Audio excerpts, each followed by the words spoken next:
Olá, muito boa noite para todo mundo. Sendo certo que cavalo esperto não espanta boiada e tendo a sorte de contar com uma tropa muito bem preparada, a comitiva do Terra Viva DBO na TV terminou o transporte da zebuzada e agora está chamando a companheirada para escutar a recitação dos casos acontecidos e vividos por nós durante esta empreitada. E para começar esta função novidadeira, a gente anuncia a apresentação da nossa prosa brideira do dia. Sendo a curiosidade irmã própria da vontade de aprender e sabendo da necessidade do pecuarista de conhecer as novidades surgidas e desenvolvidas no eito, muitas vezes o encontro e o perfeito entendimento com um especialista é suficiente para o fazendeiro melhorar a sua lida e mudar de vida. E se a questão for a respeito do que levar em consideração para decidir os casamentos mais indicados e garantir o melhor resultado do rebanho na reprodução, o lugar certo para campear a solução é aqui mesmo, na nossa sessão sobre raças e cruzamentos, com o zootecnista Alexandre Zadra.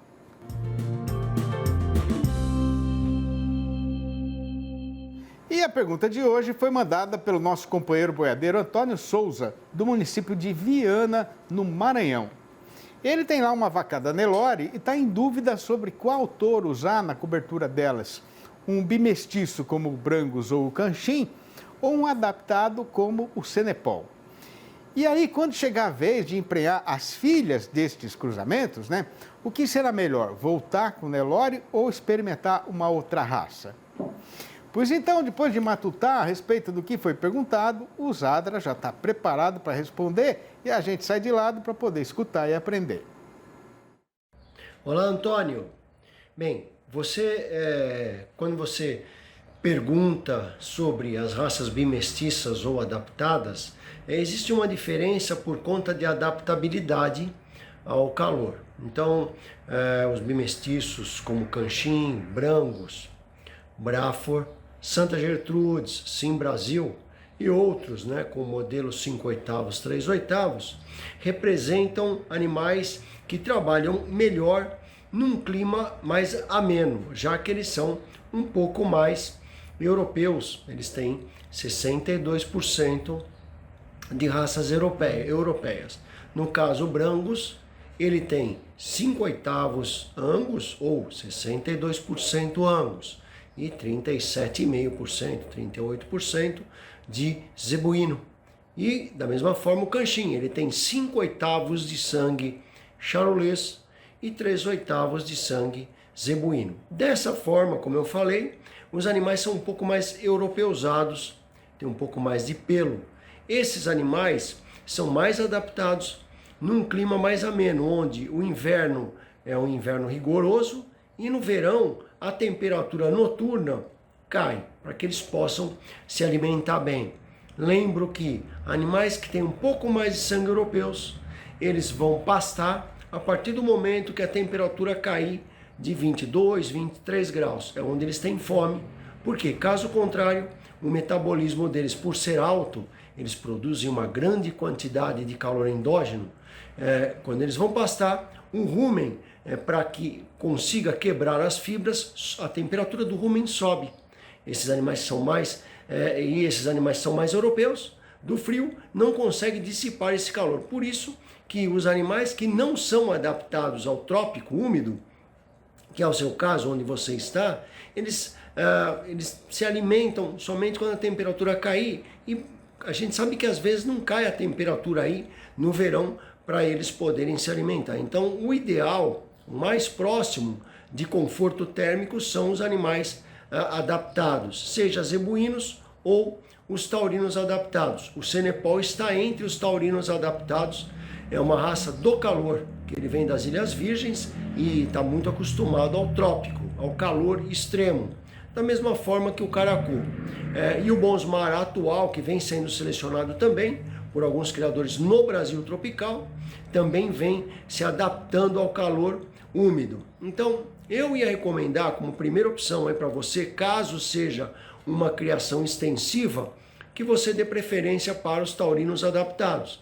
Se você tiver piquetes de menor porte, com uma suplementação para os touros e água e vente bem aí, posso recomendar os bimestiços, que fazem um trabalho excelente também quando tem um bom manejo. Cobrem muito bem quando tem esse manejo e capricho, vamos dizer, na criação deles, a pasto. Então, a primeira opção seria, no seu caso, você perguntou sobre o Cenepol. O Cenepol na Nelore vai fazer um animal 100% tropical, uma fêmea de altíssima qualidade, que, inclusive, ela tem mais adaptabilidade do que o próprio Nelore, de acordo com os trabalhos da Embrapa, do Dr. Maurício. A Cenepol Nelore, ela tem mais adaptabilidade ainda, como eu falei, do que o Zebu, de acordo com as pesquisas deles. Então, essa fêmea é muito boa para você usar aí. Aí, o que utilizar sobre as fêmeas Cenepol Nelore? Se você quiser usar Nelore, utilize touro parto fácil. Lembro que o Nelore ou o zebuíno, né, sobre as fêmeas novilhinhas F1, novilhas que não têm cupim, F1 taurinas, né? E essas fêmeas taurinas, elas mantêm o feto por 10 dias a mais dentro dela, 10 a 15 dias a mais dentro dela, se for zebuíno. Então, esse Nelore, se você quiser utilizar um zebuíno, você utilize um Nelore parto fácil, ou um zebuíno parto fácil, com DEP negativa para peso ao nascimento, que aí você não vai ter problema. Ou então você use um outro taurino, ou mesmo um bimestiço. Caso você tenha capricho aí você pode usar, seja um canchim para fazer um animal de maior porte, seja um brangus para fazer um animal animal preto, que muitos querem, né, esse animal, e novamente você gerará, utilizando um bimestiço sobre a sua F1 Cenepol Nelore, um animal de heterose, de boa heterose, choque de sangue e de ótimo tamanho, com adaptabilidade espetacular também, ok? Espero ter respondido sua pergunta, Antônio. Um abraço a todos e vamos para o campo. E com o roteiro sendo seguido dentro daquilo que tinha sido estabelecido, a gente pede a licença dos companheiros e companheiras aqui presentes para fazer mais um intervalo ligeiro e volta dentro de instantes para dar continuação na função. Logicamente que nenhum país do mundo funciona sem imposto. Mas a questão é que toda tributação tem que ser aplicada com ciência, sabedência e responsabilidade, né? O problema é que, quando isso não acontece, em vez de ajudar, o que a cobrança faz é atrapalhar o desenvolvimento da sociedade. Este é justamente o caso que está sendo passado com a contribuição do PIS/COFINS sobre os suplementos nutricionais usados nas fazendas de leite e de corte para mantença, engorda e terminação do gado. De acordo com um estudo científico que acaba de ser divulgado, a sua extinção representaria uma verdadeira cachoeira de vantagens para a economia e para a população brasileiras.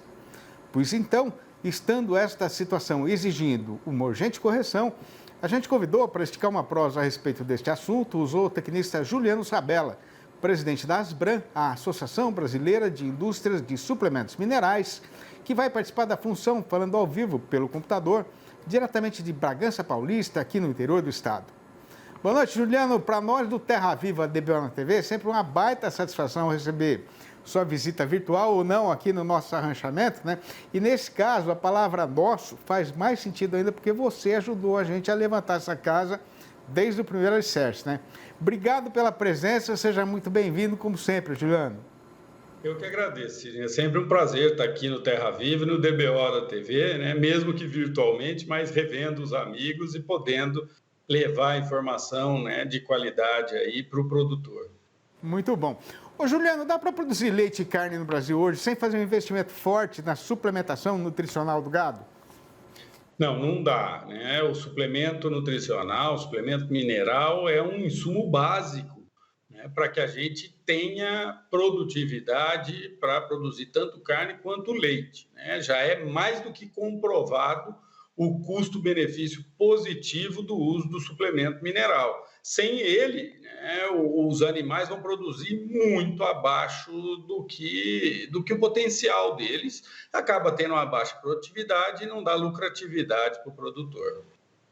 A gente pode afirmar, então, sem medo de errar, que se acabasse a cobrança do PIS/COFINS sobre os suplementos nutricionais, a produção e a produtividade da pecuária brasileira aumentariam de maneira significativa ao ponto de fazer diferença para a economia nacional?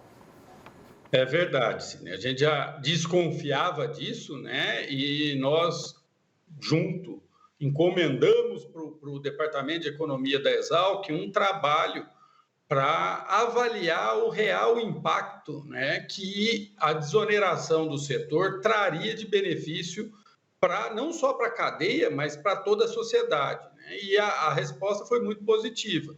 Tirando o imposto, a gente vai ter um aumento do uso de mineral, já que grande parte do nosso rebanho ou não recebe suplemento ou recebe em menor quantidade do que o necessário, e isso traz benefícios, né, em vários aspectos. O que o trabalho mostrou? Cada R$ 1 desonerado de imposto, a gente traz R$ 1,49 de benefício no PIB.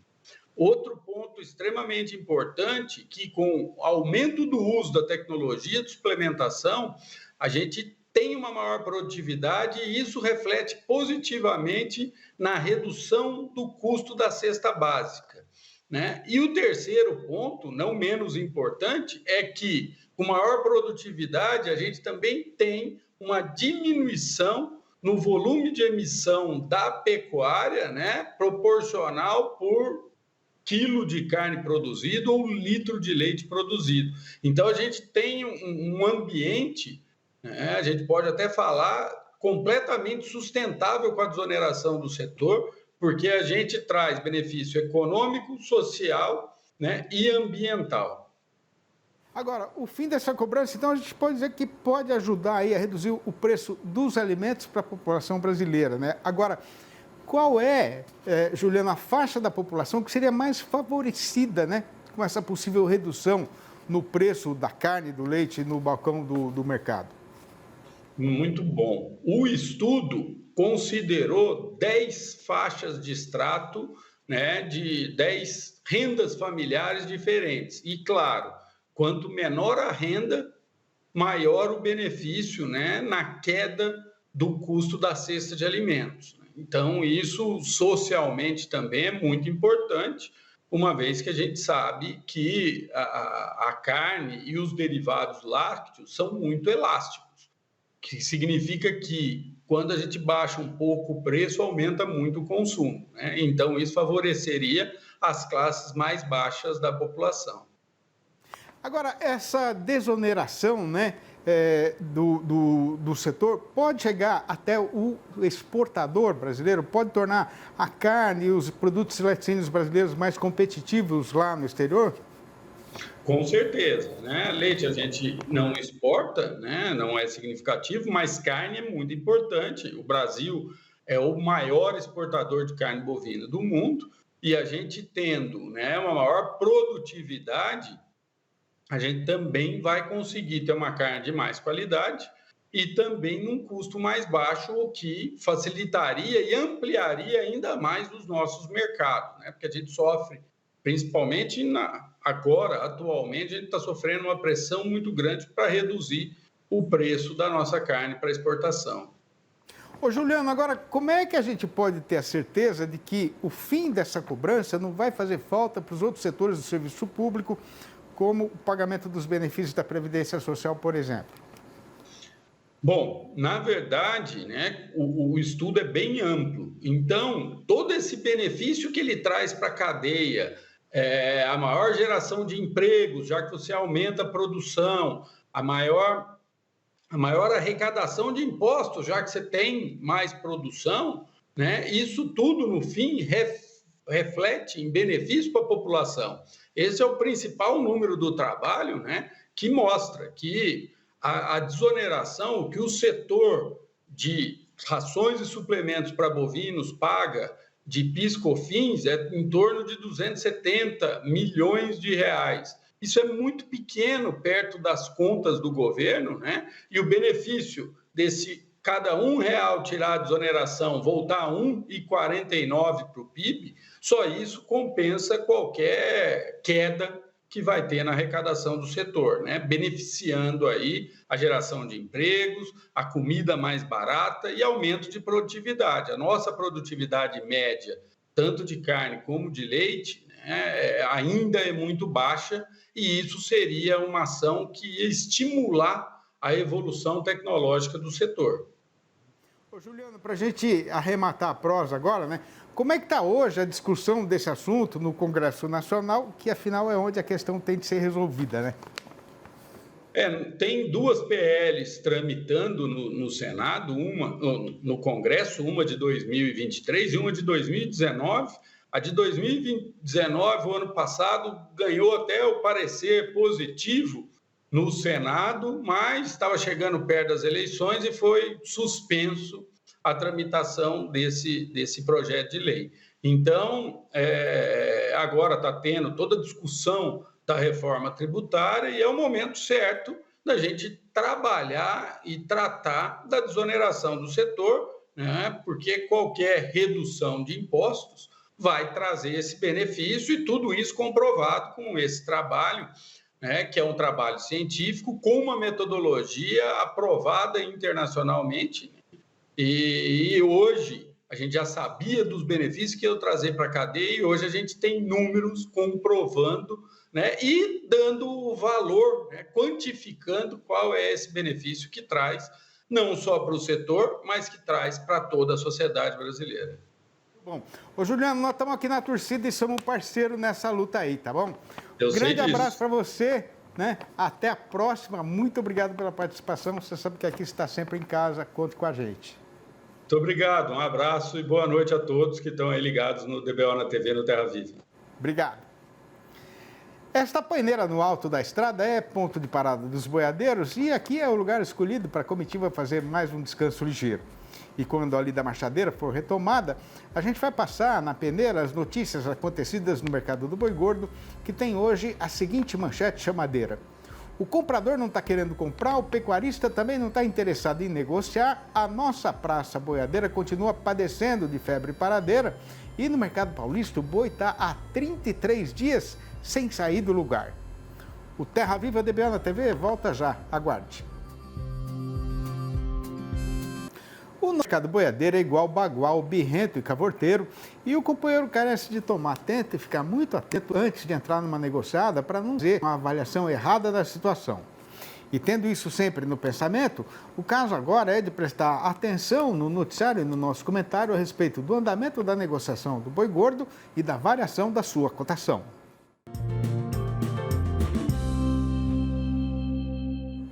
Pois o que tem para ser contado a respeito do rumo que foi tomado pelo carretão no Eito nesta quinta-feira, que veio na rabeira do feriado nacional, é que a nossa praça boiadeira, que nestes dias derradeiros já estava padecendo de febre paradeira, né?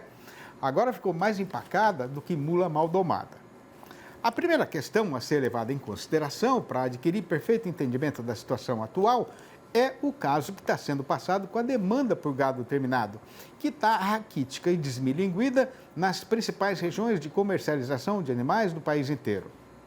A explicação para esse desinteresse do comprador de boiada em fazer o serviço relativo ao seu ofício é o fato de que, primeiramente, com o calendário já entrado na metade fechadeira do mês e o trabalhador brasileiro guardando agora só a recordação do dinheiro do último salário, normalmente a previsão deveria ser de redução no consumo de carne daqui para frente. Aí, no cálculo feito pelo negociante junto com o patrão dele, a conclusão foi de que o tanto de mercadoria que o frigorífico já tem guardado na câmara fria deve ser suficiente para atender a sua freguesia. Ao mesmo tempo, o que também está dando sustentação para esse procedimento da indústria é a chegada no mercado em maiores quantidades de lotes engordados na segunda rodada do confinamento, sendo que boa parte desse gado já está saindo direto do piquete para a linha de abate, debaixo de contratos de entrega a termo, fechados antes no mercado futuro. Aí, estando seguro em relação ao abastecimento, o sujeito voltou para o Eito com o facão derriçador de preço na mão, mas só na má intenção de fazer a relia e dar demonstração de valentia para derrubar a cotação. O problema para ele é que o companheiro fazendeiro, que tem igualmente conhecimento suficiente para entender de que lado o vento vai bater no mercado, também não está querendo vender por dois motivos principais. O primeiro deles é que, apesar desta aparente fartura, está todo mundo sabendo que a produção do coxo neste final de temporada vai ser menor do que estava sendo esperado e seria o normal. Sendo assim, e até pela natureza da nossa atividade, é certeza de 100% que este estoque vai chegar ao fim bem antes de ficar pronto o primeiro boi da safra do capim. Além disso, com o calendário de novembro já passado da metade, juntando o 13º ordenado e os outros dinheiros a serem pagos aos trabalhadores registrados e funcionários contratados como temporários, o resultado deve ser, mais uma vez, a confirmação da tradição de aumento no consumo daqui até o final deste presente ano de 2023. E enquanto esta hora não chega, fique a amiga pecuarista informada de que aqui na Praça Paulista, agora já está fazendo nada menos que 33 dias que o boi está parado e empacado no valor de R$ 235. Passando então o traço e fechando esta conta, no balanço do dia feito pelo pessoal da Scott Consultoria, foram apuradas mudanças nas cotações só em 3 das 32 regiões pesquisadas em todo o Brasil, sendo que desta vez a arroba subiu em uma dessas praças e nas outras 2 ela caiu. A única alta da relação foi registrada em Marabá, no Pará, onde o boi foi para R$ 215 a prazo e ainda para descontar o fundo rural. Já no sudeste da Rondônia, a vaca foi rebaixada para R$ 190. E no sul da Bahia, a fêmea já não vale mais do que R$ 200. Meu primeiro irmão tem nome de 2 santos, Pedro José, eu de mais 2, Paulo André, e o terceiro é o João da Conceição. Deu tudo gente de qualidade, mas na infância o que faltava para a nossa irmandade era justamente santidade. E o que tinha em casa era criança fazendo reinação, soltando a porcada no terreiro para misturar com a galinhada, abrindo o mangueiro e o portão da horta e depois sumindo no mato, fugindo da vara de marmelo que estava sempre de plantão, pendurada atrás da porta. Conforme já é do conhecimento geral, porque a gente tem falado disso aqui dia sim e outro também, estas prosinhas rimadas que são recitadas no fechamento da nossa empreitada noticiarista e novidadeira estão todas publicadas nos 4 livros da minha série Versinhos de Caipira, que contam em forma de poesia retalhos, recortes e fragmentos da vida e da lida cotidiana do nosso povo por este mundão do sertão brasileiro. E considerando que o final do ano já está apontando ali na curva do Estradão, eu aproveito a ocasião para fazer aos companheiros e companheiras, boiadeiros ou não, a sugestão de usar esta coleção para dar um presente diferente para os amigos, parentes, clientes e adjacentes. E quem quiser saber como fazer para comprar um exemplar ou logo os 4 de uma vez, pode ligar para o meu telefone particular, que é o 11 98 224 1807. Repetindo, 11 98 224 1807. Ou mandar um e-mail para sidneymasco@uol.com.br ou ainda procurar meu nome lá no Facebook.